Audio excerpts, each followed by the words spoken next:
Thank you for tuning in, everyone. I'm Genvièv.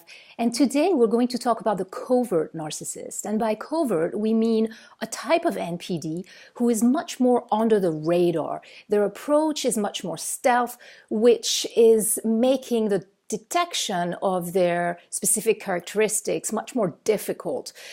As compared to an overt NPD, overts are basic, they're blunt, they're less refined. With knowledge and education, you'll be able to recognize an overt NPD in the blink of an eye, whereas it can take you years and even decades to finally identify you're dealing with a covert narcissist. And by then, the damage is such that you will feel like a zombie, the walking dead. For instance, in an adult relationship, you can meet a covert narcissist at the height of your life, where you're feeling vibrant and alive, successful, full of joy, positivism, optimism, and people describe you as a force of nature. And by the time they're done with you, or more accurately, by the time you're done with them, because it's always us leaving an NPD, it's never the other way around, they're always hovering anyway for ad eternum, for eternity.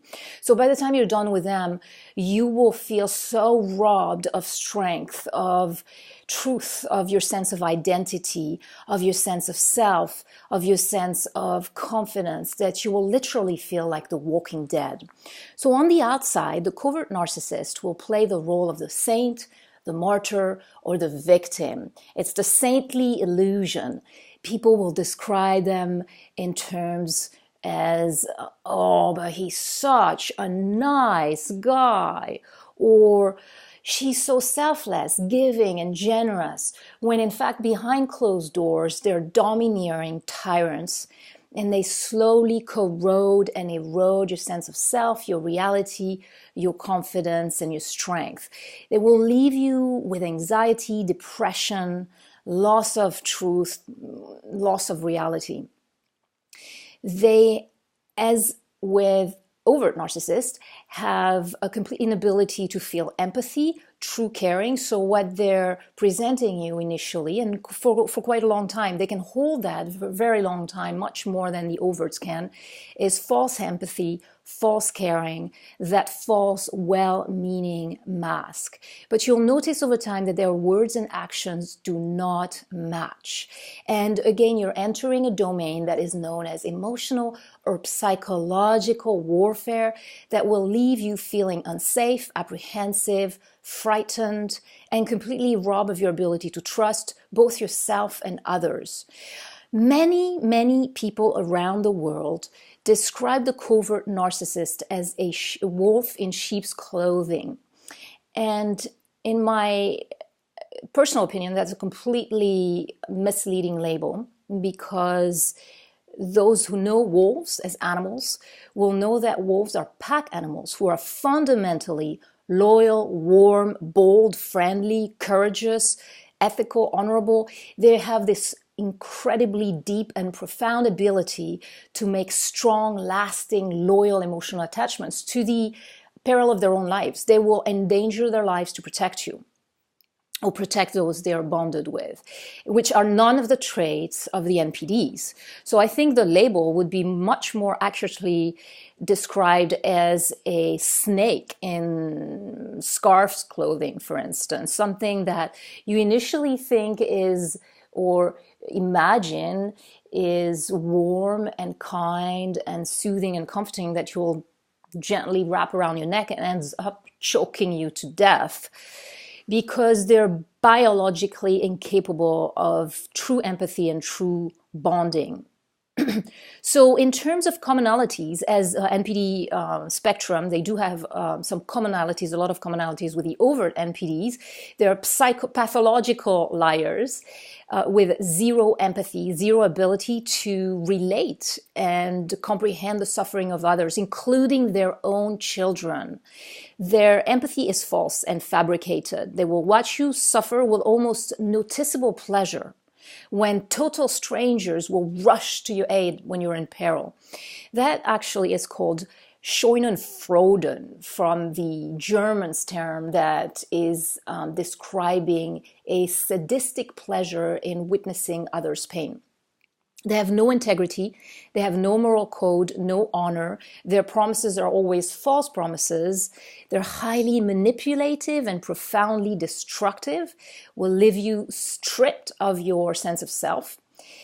And they, of course, use the same psychological and emotional manipulations as overt NPDs, which are blame shifting, guilt tripping, projection with misdirection, redirection, gaslighting, triangulation with exclusionary behaviors, the silent treatment or stonewalling, smear campaign and gossiping, brainwashing everybody around them, demonizing you, isolating you, turning everybody against you so you can end up completely isolated and alone, which also creates, as we've seen in last week's video about the overt NPD, trauma bonding or the Stockholm syndrome. So they're eventually also on a mission to draw as much energy as they can from you by controlling you and destroying you so they can remain in power. The differences that they have with the overt narcissist is they're painfully self-aware. They're timid, they're shy, they have feelings of inferiority that are probably more processed than the overts. They are not able to play that fabricated charisma, that false charm and seduction act of the overt NPDs, simply because they're profoundly negative, whereas outwardly the overt NPDs tend to portray more positive personality. The coverts present themselves as introvert, humble, meek, self-effacing, which is an act because in private they will be domineering, condescending, entitled, and dictatorial. They're fundamentally pessimistic and play the victim card, victim personification and mentality, playing the martyr or the saint, selfless, when in fact they're cruel, condescending, and harmful. Behind closed doors, when they're removed from the public scrutiny and public eye, of course, they will be unleashing their fury on their target, only when no one else is looking. Their tactics are very hidden, covert, silent manipulation, silent backstabbing types of attacks, and constant indirect criticism aimed at breaking your strength, breaking your image, breaking your self-esteem. And because they lack the confidence to do it publicly, they will do it intimately.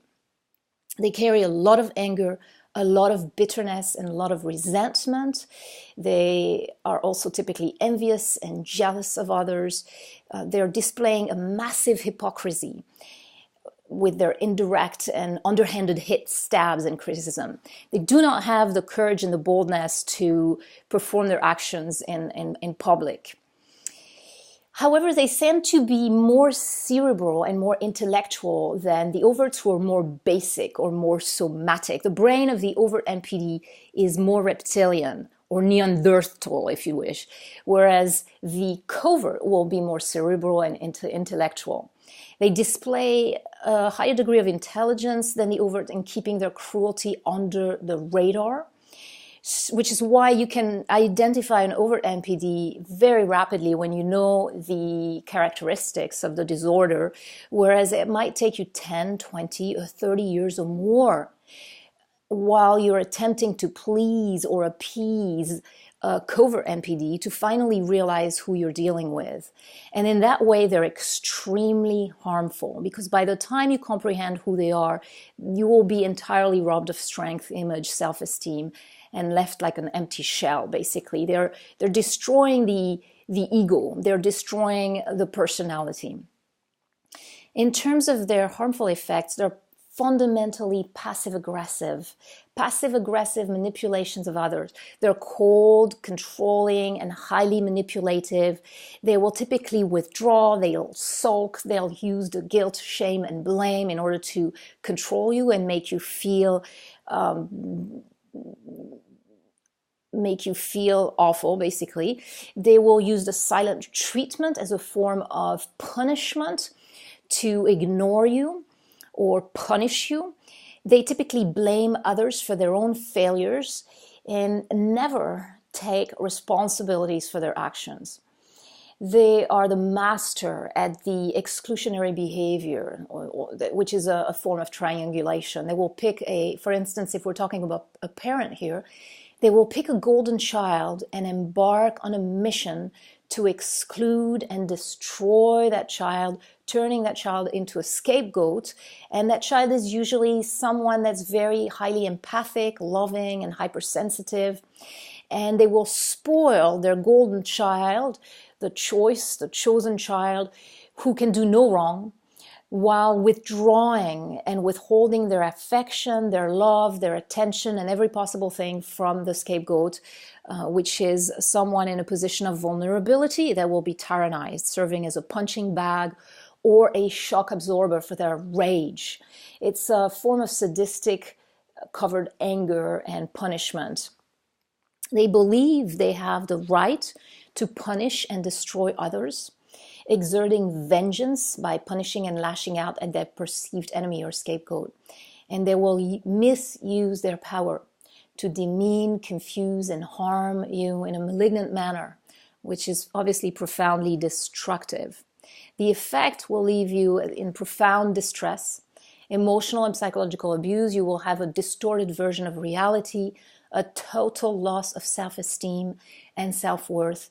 And you will see and feel in your slow and steady decline that they erode your self-esteem and your sense of self-worth continuously until it almost feels as if they're extinguishing your flame, your spirit, your life force. You will be left with porous boundaries because you're basically brainwashed to believe that you're not worthy and deserve to be harmed, mistreated, abused, mocked, denigrated, that it is normal for those who love you to harm you.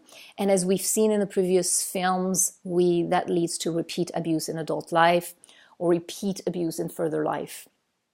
Because you're trained to believe that you have no rights and even no right to be alive, which leaves you in a state of profound depression, anxiety, and even possible suicidality, as you gradually lose your sense of self, purpose, and motivation. So your action is to break the silence, because the guilt, shame, and blame is designed to keep us in secrecy. And secrecy is the abuser's weapon. So it's important to break that seal of secrecy to survive. Together, we can rebuild your self-esteem. Surround yourself, as I always say, with a strong medical team that will address the physical, biological effects of abuse and long-term toxic stress in your body. Surround yourselves with a strong mental health team that will help you understand and process the effects of trauma. And surround yourselves with people like myself, coaches or forensic and clinical hypnotherapists that will be able to help you go back to the cause of your loss of self-esteem, the cause of your loss of self-worth, the cause of your loss of purpose and motivation, and help you rebuild your truth as you were supposed to vibrate it from the beginning of time if you hadn't been surrounded by these individuals. Remember, we are in this together. We stand stronger when we stand together. So stay strong, hang on. And remember that a gift of loss is a gift of strength. From the greatest challenges comes the greatest gift. We emerge from our ashes feeling reborn, feeling stronger, and radiating brighter than ever before.